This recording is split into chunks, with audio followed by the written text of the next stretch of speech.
Living Emunah by Rabbi David Asher, Part 58. If I keep asking, will I lose my merits? Everything is accomplished through tefillah. Rav Shimshon Pinchas in She'arim Betfilah writes that even if a person is deserving of a certain blessing or salvation, he will not receive it unless he asks for it. This is the system that Hashem set in place because he wants us to turn to him in prayer. There are several reasons why people do not constantly ask Hashem for what they want. Some people feel that they do not wish to use their limited supply of merits by asking Hashem to give them what they want. This rationale, however, is based on the fundamental misconception. Our sages teach that a person forfeits merits only when a miracle occurs.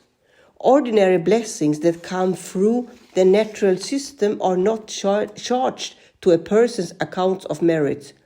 At the Mahashara, in his commentary, Kiddushim 29b, writes that anything one receives as a result of prayer is not considered a miracle. Therefore, one does not use up any merits by asking Hashem for something. In fact, it is specifically through the merit of his tefillah that he will be granted his request. Another reason why some people do not ask Hashem for what they want is because they do not want to feel indebted to him. Rabbi Yosef Salman Bloch noted that this reason is entirely without validity and in fact is ludicrous. We already receive infinitely more from Hashem than we deserve. Everything we have, without exception, is from him. By saying that we do not want to ask too much, so we do not feel indebted, we are in a sense denying how much we are already indebted to him.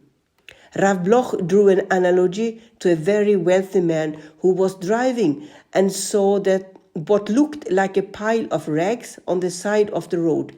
He told his driver to pull over, and it turned out that it was a destitute, gravely ill Jew wearing tattered clothes who had collapsed and was freezing.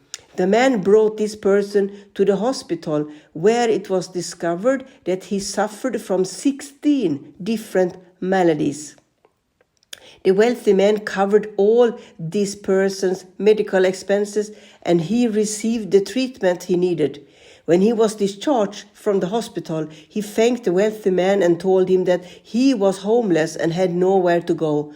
The wealthy man gave him a position in his company with a handsome salary, and the man was finally able to buy a home and respectable clothing. He then gave him his daughter in marriage.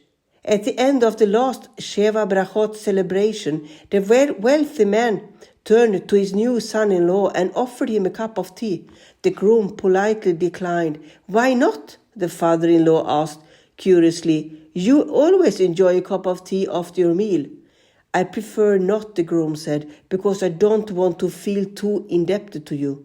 "What?" the father-in-law bellowed. "You don't want to feel indebted. Everything you have is because of me. If I had not taken care of you, you would have died a long time ago. Your job, your house, your car, your wife, your very life. It's all because of me. And you are concerned about a cup of tea." This is our situation vis-a-vis Hashem. He gives us everything, and we already owe him far more than we can ever imagine. If we refrain from asking him for favors out of fear of being indebted, we are in effect being ungrateful, showing that we do not already feel indebted. When we ask Hashem for a favor, we are asking for his compassion, and this is how we honor him, by showing him that we need and rely on him for everything. This is what he wants, and this is how we achieve everything in life.